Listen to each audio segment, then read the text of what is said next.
Social post ప్రేక్షకులకి స్వాగతం. నేను doctor Anil Kumar Bachu, certified financial ప్లానర్‌ని. మనమేంటంటే ఈ టైమ్ ఎస్పెషల్లీ జూలైలో చాలా కంపెనీస్ వాటి ఫైనాన్షియల్ రిజల్ట్స్ Q1 అంటే ఫస్ట్ క్వార్టర్ యొక్క రిజల్ట్స్ అనౌన్స్ చేస్తా ఉంటాయి. దీంట్లో భాగంగా చాలా కంపెనీస్, కీ కంపెనీస్ ఏవైతే ఉన్నాయో, ఇంపార్టెంట్ కంపెనీస్ యొక్క ఫైనాన్షియల్ రిజల్ట్స్‌ని మనం కవర్ చేసాం లాస్ట్ ఒక 1 వీక్ నుంచి అన్నమాట. అదే సీరీస్‌ని కంటిన్యూ చేస్తూ ఇవాళ కూడా ఒక 7, 8 కంపెనీస్‌వి చేయబోతున్నాం. అందులో భాగంగా one of the important company ఏంటంటే CDSL. Okay. Central depository services limited. ఇది ఏంటంటే one of the key company. ఎట్లా అంటే మార్కెట్ ఇన్‌ఫ్రాస్ట్రక్చర్ ఎస్పెషల్లీ మనం చూసుకుంటే స్టాక్ మార్కెట్సే కానియండి, లేకపోతే ఇట్లాంటి ఫైనాన్షియల్ మార్కెట్స్‌కి one of the key player ఏంటంటే CDSL అనమాట. ఇది ఏం చేస్తుందంటే క్యాపిటల్ మార్కెట్‌లో కీ సర్వీసెస్ ప్రొవైడ్ చేస్తుంది. మార్కెట్ పార్టిసిపెంట్స్‌కి, ఎక్స్‌చేంజెస్‌కి, క్లియరింగ్ కార్పొరేషన్స్‌కి, సైమల్టేనియస్‌లీ డిపాజిటరీ పార్టిసిపెంట్ ఏవైతే డీమాట్ ప్రొవైడ్ చేస్తా ఉంటాయి. అట్లాంటి కంపెనీస్‌కి గానీ, ఇష్యూయర్స్‌కి and also at the same time investors కూడా అనమాట. సో, ఇది ఏంటంటే ఒక ఫెసిలిటేటర్‌గా యాక్ట్ చేస్తోంది. ఎట్లా అంటే మనం మన ఆస్తులతో కొన్న, మన డబ్బులతో కొన్న సెక్యూరిటీస్ ఏవైతే ఉంటాయో వాటిని డీమెటీరియలైజ్ ఫార్మ్‌లో వీళ్ళు హోల్డ్ చేసి పెడతారనమాట. దేర్ బై ఏంటంటే సెక్యూరిటీ ట్రాన్సాక్షన్స్ ఎక్స్‌చేంజెస్ మధ్యలో గానీ, మనుషుల మధ్యలో గానీ, కంపెనీల మధ్యలో గానీ చేయడానికి ఇది ఫెసిలిటేట్ చేస్తుంది. ఇదొక డిపాజిటరీ లాగా పనిచేస్తుందనమాట. సో, ఇది మనం చూసుకుంటే ఎలక్ట్రానిక్ ఫార్మ్‌లో చేస్తా ఉంది. సెటిల్‌మెంట్ ఆఫ్ ట్రేడ్స్ స్టాక్ ఎక్స్‌చేంజెస్‌లో అవ్వడానికి. ఇందులో could be stocks or equities, debentures అయ్యుండొచ్చు, బాండ్స్ అయ్యుండొచ్చు, మ్యూచువల్ ఫండ్స్ యొక్క యూనిట్స్ అయ్యుండొచ్చు. అట్లాగే సీడీస్ అంటాం, certificate of deposits, commercial papers, treasury bills, ఇట్లాంటివన్నిటి కూడా. దీంతో పాటు కార్పొరేట్ యాక్షన్‌లో కొన్ని ఇంపార్టెంట్ థింగ్స్ ఉంటాయి. ఈ ఓటింగే గాని, ఎం ఓటింగే గాని, ఇలాంటివన్నీ కూడా ఈ సర్వీసెస్ CDSL ప్రొవైడ్ చేస్తుందనమాట. ఇది మనం చూసుకుంటే nearly 79% of depository services hold ఇదుంది. Dematerialisation, rematerialisation, holding, transfer and దీని బిజినెస్‌లో ఒక 20% డేటా ఎంట్రీ అండ్ స్టోరేజ్ నుంచొస్తాయి. 79% డిపాజిటరీ నుంచొస్తోంది. సో, ఆ లెక్కన చూసుకుంటే యాన్యువల్ ఇన్‌కమ్ ఒక 34% సర్వీస్ వైస్ బ్రేకప్ వస్తోంది. దెన్ మార్కెట్ పొజిషన్ చూసుకుంటే నియర్లీ 1.08 క్రోర్స్ అకౌంట్స్ ఉన్నాయి CDSLలో. ఇది FY16లో. అక్కడి నుంచి ఇవాళ 10 కోట్ల అకౌంట్స్ FY24 క్వార్టర్ 3కి ఆల్రెడీ రీచ్ అయ్యాయి. సో, నియర్లీ 580 DPs అంటే డిపాజిటరీ పార్టిసిపెంట్స్ రిజిస్టర్ అయ్యి ఉన్నారు CDSLతో. అన్ని స్టేట్స్‌లో 28 స్టేట్స్, 8 యూటీస్ నుంచి ఉన్నాయి. అండ్ సబ్సిడరీస్ కూడా ఉన్నాయి ఈ కంపెనీకి. CDSL మన కీ కంపెనీ ఇది. CDSL వెంచర్సే గానియండి, కేవైసీ ఏజెన్సీ ఇది. సో, ఇది ఇండియాలోనే లార్జెస్ట్ కేవైసీ అనమాట కంపెనీ అనమాట CDSL వెంచర్స్. అట్లాగే ఇన్స్యూరెన్స్ రిపాజిటరీ కూడా ఉంది. కమోడిటీ రిపాజిటరీ కూడా ఉంది. అండ్ దీంతో పాటు ONDC అని ఏదైతే ఫ్రేమ్‌వర్క్ ఉందో దాంట్లో కూడా CDSLకి ఇన్వెస్ట్‌మెంట్స్ ఉన్నాయన్నమాట.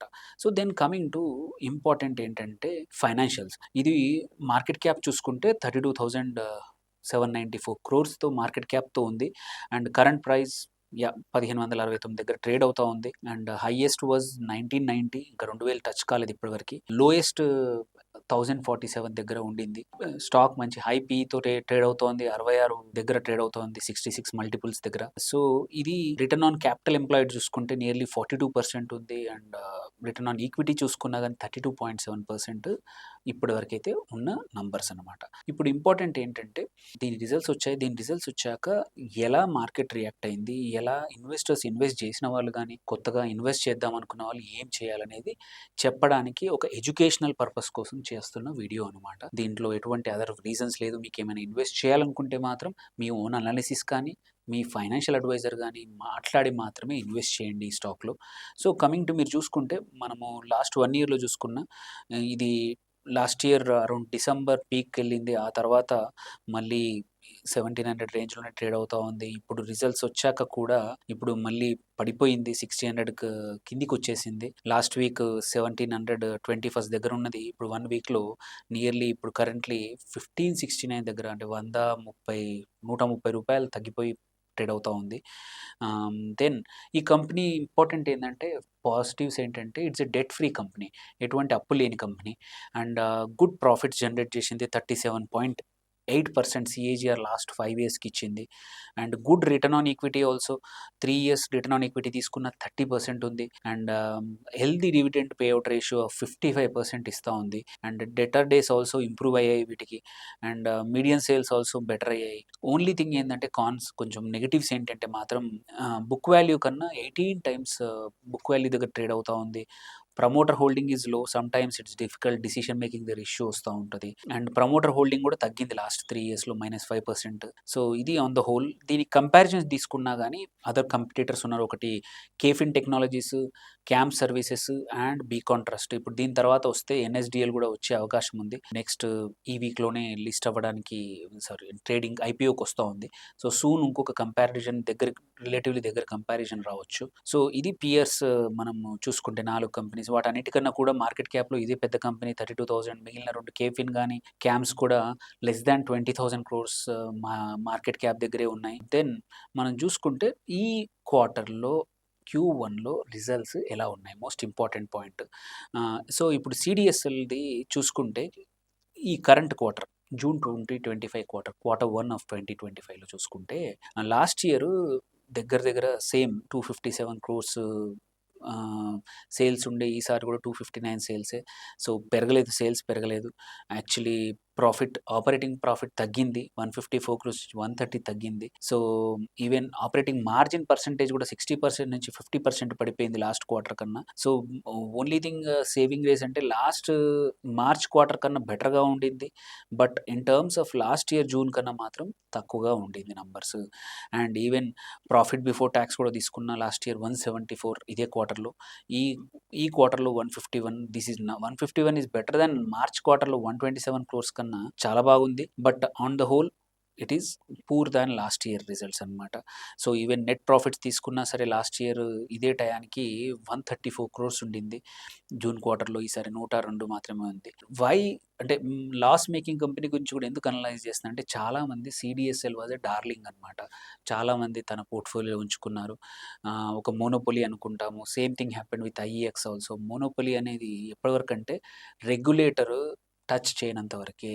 ఇఫ్ రెగ్యులేటర్ రూల్స్ ఫ్లెక్సిబుల్ చేస్తే కొత్త పార్టిసిపెంట్స్ వస్తారు. నీ మోనోపొలీ ఏ రోజైనా బ్రేక్ అవ్వచ్చు అని చెప్పడానికి ఈ ఎగ్జాంపుల్ అనమాట.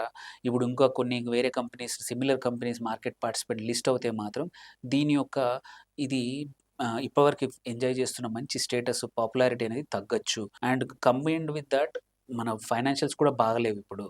సో గోయింగ్ ఫార్వర్డ్ ఇంకొంచెం కరెక్షన్ అవుతే మాత్రం మళ్ళీ అట్రాక్టివ్ అవ్వచ్చు. బట్ ఎట్ దిస్ టైమ్ చూసుకుంటే లాస్ట్ 10 ఇయర్స్‌లో మాత్రం 26% సీఏజీఆర్ గ్రోత్ అయింది సేల్స్. ఈవెన్ లాస్ట్ 3 ఇయర్స్‌లో కూడా 25%, లాస్ట్ 5 ఇయర్స్‌లో 37% ఉండింది. ప్రాఫిట్ గ్రోత్ కూడా సూపర్ ఉండింది. Last 10 ఇయర్స్‌ది 31. So past performance is not always future same అలా ఉంటదని మనం జనరల్‌గా అనుకుంటాము. బట్ కాదు అనేది ఎగ్జాంపుల్. లాస్ట్ ఇయర్ కన్నా దీని నంబర్స్ బ్యాడ్ అయ్యాయి. కాంపిటీటర్స్ వచ్చారు. Or they are not able to grow at the same place. So, CDS is an example. మనం ఒక స్టాక్‌ని ఓన్లీ కొని బ్లైండ్‌గా పెట్టుకోవడమే కాదు, కొన్నిసార్లు రెగ్యులర్‌గా రివ్యూ చేసుకొని ఇట్లా క్వార్టర్లీ రిజల్ట్స్ వచ్చినప్పుడు మనం అనుకున్నట్టు బాగా గ్రో అవుతుందా లేదా? లేకపోతే ఏమైనా ఇబ్బందులున్నాయా? చూసుకొని మన పోర్ట్‌ఫోలియోని రివ్యూ చేసుకోవాలి అని చెప్పే ప్రయత్నమే ఈ వీడియో ద్వారా అనమాట. హోప్‌ఫుల్లీ మీరు కూడా మీ పోర్ట్‌ఫోలియోలో ఇలాంటి కంపెనీస్ కానీ చూసుకొని ఒకసారి రివ్యూ చేసుకోండి. రివ్యూ చేసుకొని if it is still attractive, future మంచిగా ఉంది. పాస్ట్ బాగుండొచ్చు. పాస్ట్ ఆల్వేస్ నేను మా తాతల కాలంలో ఏవో తిన్నాము. నేను ఇప్పుడు కూడా అలా చేస్తానంటే కష్టం. ఎందుకంటే పాస్ట్ వాస్ గుడ్. బట్ ఫ్యూచర్‌లో ఎలా ఉంటుందనేది తెలియాలంటే క్వార్టర్లీ రిజల్ట్స్ చూసుకొని, మేనేజ్మెంట్ గైడెన్స్ చూసుకొని చదివితే ఏంటంటే నువ్వు లాంగ్ టర్మ్ ఇన్వెస్టర్ అయితే మాత్రం నీ కష్టపడి సంపాదించిన డబ్బులు స్టాక్స్‌లో ఇన్వెస్ట్ చేస్తే ఎవరికో వదిలేయకుండా ఒక్క వీకెండ్ ఒక 1 ఆర్ 2 అవర్స్ కూర్చొని మనం అనలైజ్ చేసుకుంటే ఏంటంటే మీకు మంచి లాభాలొస్తాయి. మీ పోర్ట్‌ఫోలియో చాలా హెల్తీగా ఉంటుంది. Thereby you can stay long in the investments అనమాట. మీకేమైనా కామెంట్స్, క్వెషన్స్ ఉంటే please post it. We will respond to it. Thank you for watching. Signing off doctor Anil Kumar Bachu.